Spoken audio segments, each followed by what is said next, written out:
Ahora mismo, el mercado está en uno de esos puntos incómodos donde casi nadie quiere mirar los gráficos con frialdad. El precio está bajo, el sentimiento es negativo y la mayoría está cansada.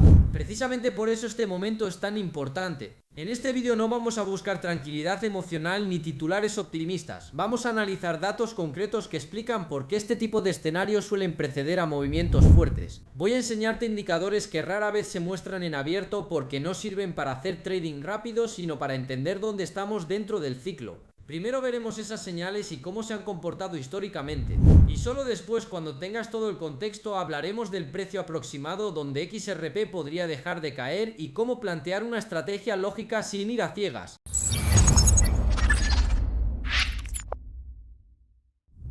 La mayoría de personas analiza el mercado mirando solo el precio diario y ese es el primer gran error. El precio es el resultado final, no la causa. Los indicadores que vamos a ver hoy no buscan adivinar el futuro, sino mostrar zonas de probabilidad, lugares donde históricamente el mercado ha reaccionado de forma muy concreta. No son indicadores populares porque no generan hype, pero sí contexto. Cuando varios de ellos coinciden al mismo tiempo, dejan de ser señales aisladas y empiezan a formar una narrativa clara. Lo importante aquí no es acertar el mínimo exacto, sino entender qué tan limitado es el riesgo frente al potencial. Y ahora mismo, esa relación empieza a inclinarse claramente hacia un lado que muy pocos quieren aceptar. El primer indicador que quiero mostrar es uno que muy poca gente utiliza correctamente, pero que históricamente ha sido extremadamente fiable, el indicador de arcoíris. No es un indicador para operar a corto plazo, sino para identificar zonas estructurales del ciclo. Cada color representa una fase distinta del mercado y hay una en concreto que nos interesa especialmente. La zona azul, cada vez que el precio ha entrado en esa zona, el mercado ha terminado rebotando al alza con el tiempo. No significa subidas inmediatas ni verticales, pero sí que el riesgo de seguir cayendo empieza a reducirse de forma clara. Ahora mismo estamos acercándonos precisamente a esa zona, lo que nos dice que el mercado está entrando en un área donde históricamente vender ha sido una mala decisión y comprar una buena estrategia.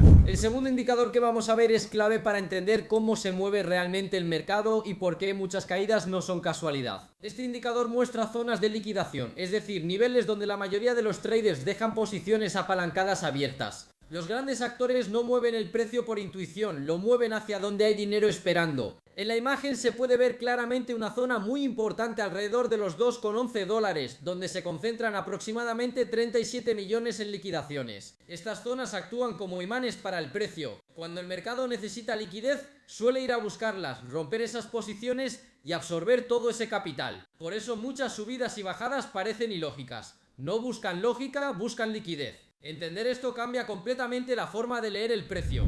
El tercer indicador es uno de los más reveladores porque explica por qué el precio necesita moverse hacia ciertas zonas antes de poder continuar al alza. Este gráfico muestra zonas con muy poca volatilidad y poco volumen, espacios donde prácticamente no ha habido negociación. En el caso de Bitcoin se observa claramente que entre los $70.000 y los $83.000 apenas hay estructura sólida. Eso significa que el mercado no tiene base para impulsarse desde ahí. Históricamente, cuando ocurre esto, el precio suele retroceder hacia zonas más bajas como los 64.000 y los 70.000 para generar cansancio, miedo y expulsar a los inversores impacientes. Una vez ese proceso se completa y se acumula suficiente volumen es cuando el mercado recupera fuerza y vuelve a subir con decisión. No es debilidad, es preparación. Una vez entiendes estos tres indicadores en conjunto, el mensaje empieza a ser claro. El mercado no se mueve al azar ni por noticias aisladas, se mueve por estructura, liquidez y psicología.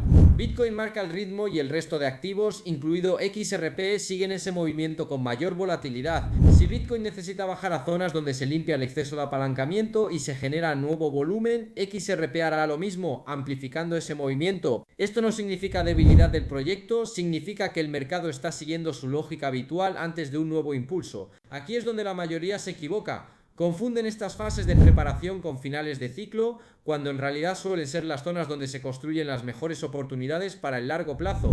Una vez entiendes estos tres indicadores en conjunto, el mensaje empieza a ser claro. El mercado no se mueve al azar ni por noticias aisladas, se mueve por estructura, liquidez y psicología.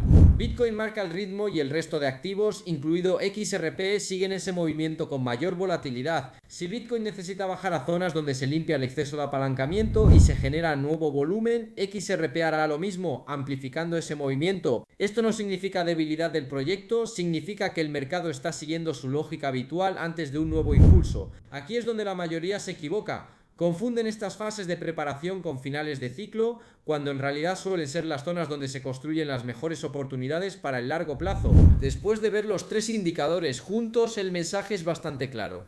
No estamos hablando de un precio exacto ni de una predicción matemática, sino de una zona de alta probabilidad.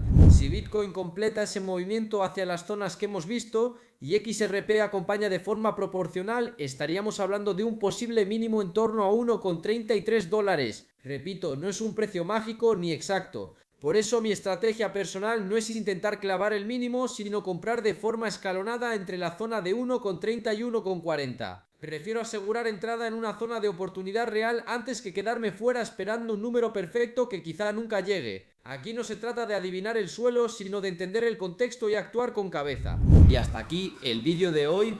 Espero que estos datos te hayan ayudado a ver el mercado con más perspectiva y menos ruido. Recuerda, no se trata de adivinar el precio exacto, sino de entender el contexto y tomar decisiones con información, no con miedo. Si este análisis te ha aportado valor, apoya el vídeo con un like y suscríbete al canal porque aquí seguimos analizando el mercado con calma y cabeza. Nos vemos en el vídeo de mañana.